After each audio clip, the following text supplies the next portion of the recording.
dalam pemilu-pemilu di masa yang akan datang. Ada seloroh yang menarik menurut saya dari Pak Jokowi. Kata Pak Jokowi, jangan-jangan kalau Jokowi itu mendaftarkan diri sebagai ketua umum PSI, yang lain itu tidak akan mendaftar. Tentu itu adalah seloroh yang menurut saya cukup rasional. Jangankan ketua umum PSI, one man one vote, melalui e-voting misalnya. Jokowi sudah terbukti menjadi Presiden Republik Indonesia 2 kali secara berturut-turut. Itu mudah untuk mengukur. Kalau Jokowi yang maju sebagai ketua umum PSI, ya saya kira calon-calon yang lain itu akan wassalam. Wassalam dalam arti nggak mungkin bisa berani untuk melawan bagaimana popularitas dan elektabilitas Pak Jokowi itu memang nyaris tanpa ada lawan tanding. Apalagi di internal PSI.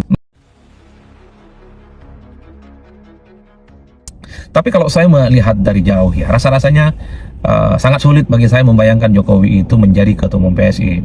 Tentu untuk ukuran Pak Jokowi yang sudah menjadi presiden 2 periode, menjadi gubernur Jakarta, termasuk juga pernah menjadi wali kota Solo, untuk menjadi ketua umum partai yang tidak pernah lolos ke parlemen, ini ukuran bajunya terlampau sempit. Kalau diibaratkan begitu ya, artinya partai ini terlampau kecil sebenarnya bagi Pak Jokowi ya. Sekelas Pak Jokowi itu adalah menjadi ketua umum partai besar ya, yang saya kira itu harus dihitung bagaimana riwayat politik Pak Jokowi yang cukup panjang. Paling mungkin jikapun ya PSI dikait-kaitkan dengan Jokowi, Jokowi dikait-kaitkan dengan soal kemungkinan untuk menjadi ketua umum partai PSI, mungkin bukan di posisi ketua umum, mungkin berada di Dewan Pembina, Dewan Penasehat, ataupun di Majelis Tinggi dan seterusnya, tapi posisi itu mampu sebagai posisi yang cukup determinan dan mampu mendeteksi bagaimana arah kebijakan PSI di masa-masa yang akan datang. Saya kira di partai politik itu kan tidak harus menjadi ketua umum. Di posisi-posisi lain itu juga penting. Dewan pakar, dewan pengarah, ataupun dewan-dewan yang lain yang mana fungsi para dewan itu akan mengarahkan bagaimana keputusan-keputusan politik di masa-masa yang akan datang. Paling mungkin jikapun misalnya Pak Jokowi itu menjadi bagian dari PSI sebagai bagian orang penting yang kemudian bisa diorkestrasi bagian dari Jokowi dan PSI, saya menduganya bukan ketua umum, tapi mungkin posisinya sebagai dewan pengarah, dewan penasehat, mungkin majelis tinggi, tapi posisinya adalah sebagai posisi yang strategis. Bagaimana kebijakan-kebijakan PSI di masa yang akan datang itu bukan berada di ketua umum partainya, tapi pada posisi-posisi di atasnya seperti dewan pengarah ataupun majelis tinggi itu. Itu yang saya kira memang menjadi sesuatu menurut saya menjadi perkunjingan. Dan yang keempat yang paling penting, ini tentu sangat hebat dan sangat menarik. Kalau IDN Pak Jokowi itu pada akhirnya menjadi bagian dari PSI.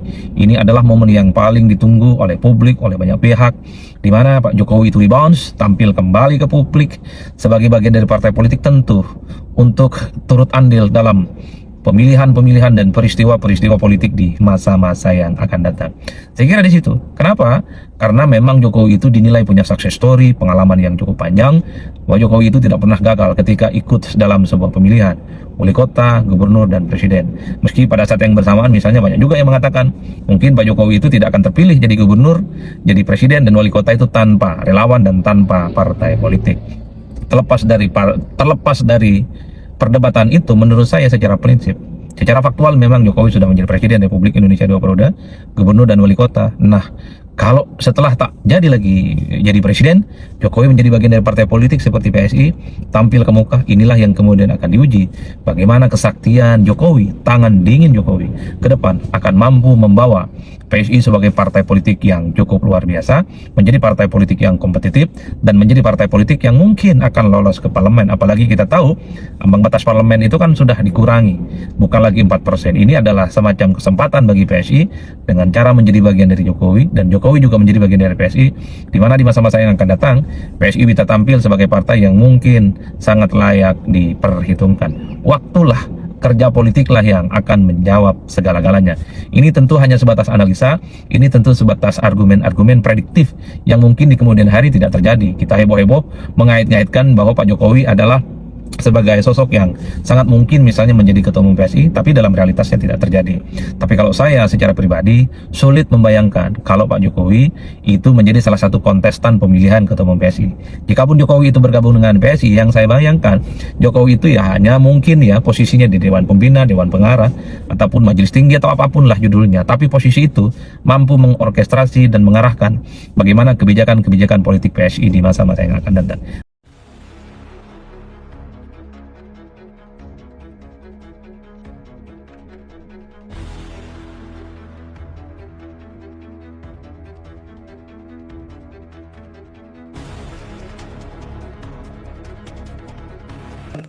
Ditarik oleh Tuhan keluar dari bumi atau tidak ada perempuan di muka bumi ini, maka saya memilih bunuh diri.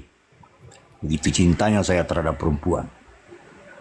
Tapi kalau ada perempuan mencoba mengabaikan cinta itu, diabaikan rahimnya, yang mau dia adil membagi air susunya kepada generasi berikutnya, maka perempuan itu terkesan sangat buruk hadir di dunia. Tidak sedikit perempuan yang tersesat karena abai tentang cinta. Padahal cinta sebenar-benarnya ada di rahimnya. Ia mau membagi dirinya menjadi generasi berikut yang memastikan masa depan generasi. Ada air susu yang ikhlas dibagi. Di situ ada harapan masa depan.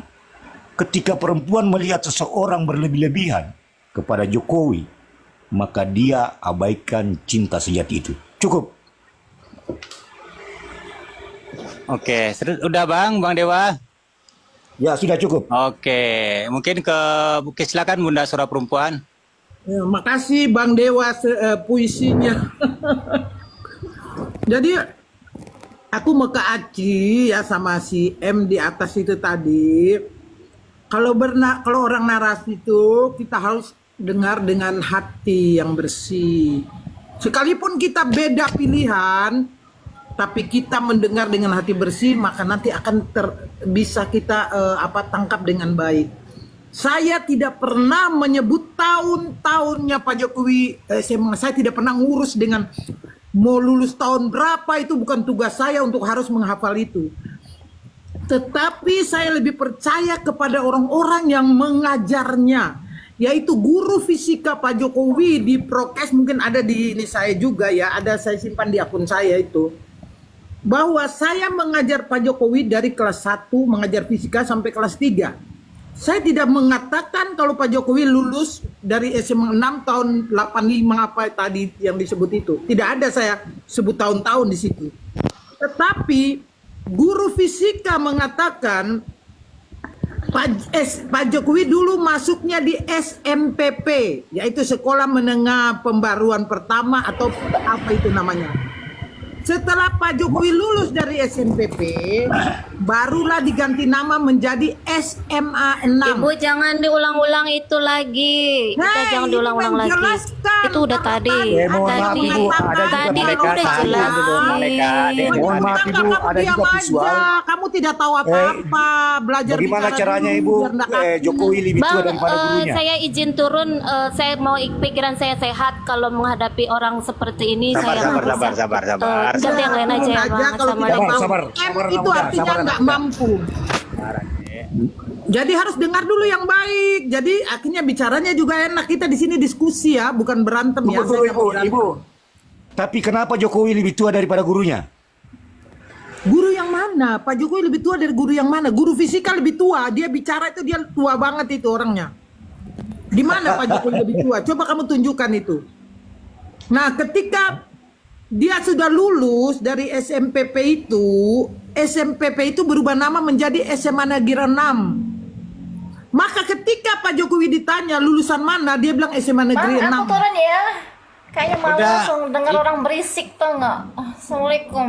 Waalaikumsalam. Oke, makasih ya Rika. Bang, nanti aku counter jawabannya suara perempuan ya kalau dia sudah Iya, selesai. nanti. Oke, Bang. Cihad ditahan dulu ya. jadi Bang gini. Sem, Bang Nukandara tahan dulu ya. Jadi saya tidak menyebut angka-angka, ingat ya. Jadi bicara jangan liar ya. Nah, terus setelah dia lulus dari SMPP itu dia ditanya kata ibu guru fisikanya. Saya sudah mendengar dari orang-orang yang memang kompeten, yaitu mengajar, bukan dari orang-orang yang tidak suka.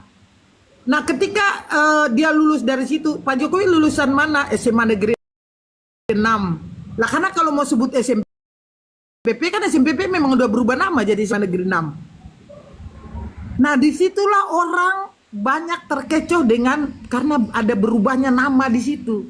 Nah, sedangkan SMA 6 bilang nggak ada nama Pak Jokowi di sini di SMA Negeri 6. Oh, berarti Pak Jokowi ini bohong. Nah, disitulah terjadi ruwetnya di situ. Padahal dulu lulusnya SMPP, karena SMPP berubah nama jadi SMA 6. Ya.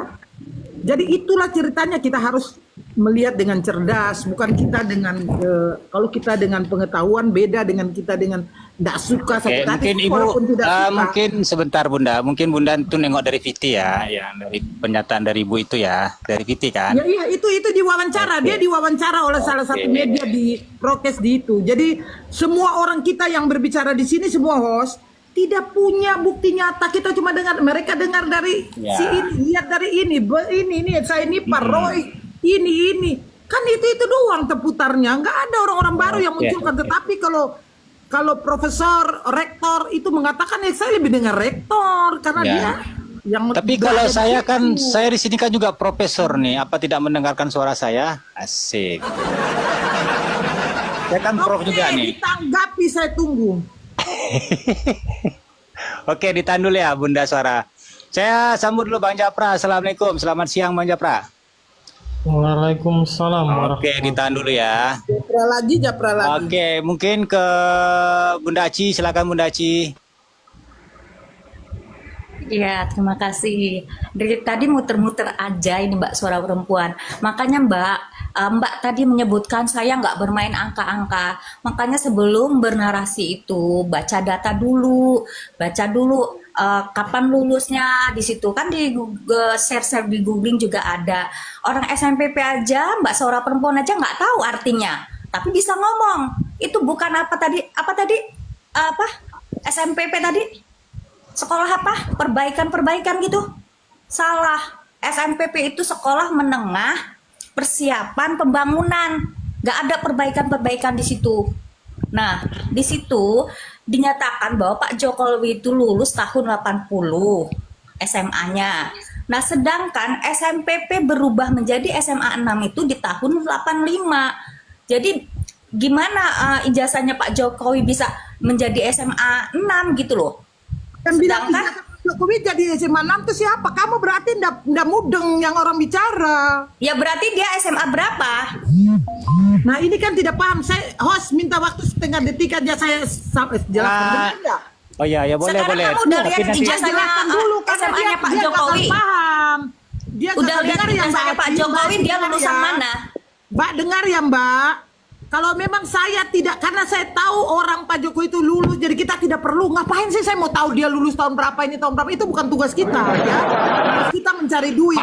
Jadi gini, dengar ya, Pak Jokowi itu lulus dari SMPP yang tadi kamu jelaskan itu ya, karena kamu mau mencari data Pak Jokowi ya jelas dong kamu cari, kalau saya nggak mau ya. Lah orang junjungannya nggak mau cari data. Oh, Aneh karena kamu kita juga. kok junjungan, karena kita tahu benar, ngapain cari? Karena kalian mau menantang, jadi kalian harus cari tuh.